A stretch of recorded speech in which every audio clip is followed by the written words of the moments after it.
Lebanon's maritime border dispute with Israel has resurfaced after an offshore drilling platform arrived at the Karish gas field last week.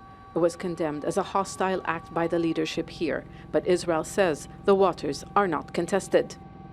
Lebanon's leaders invited the US mediator Amos Hochstein to present proposals to Israel for resuming indirect talks. They're waiting for a response, but they also seem to be offering what some call a compromise.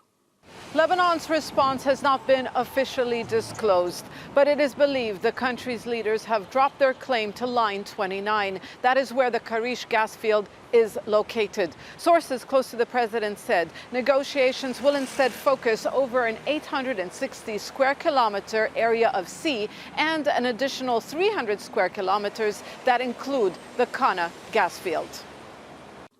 Talks between Lebanon and Israel in February nearly collapsed after Hochstein made clear Line 29 shouldn't be included in negotiations and Karish wasn't near a disputed area.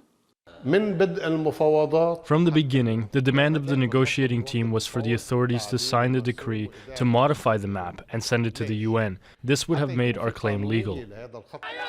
Many people in Lebanon are angry. They say those in power gave away the country's wealth to secure their own interests and political futures.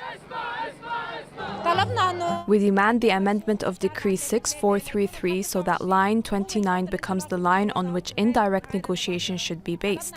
We demand international law, which is on our side, to be respected.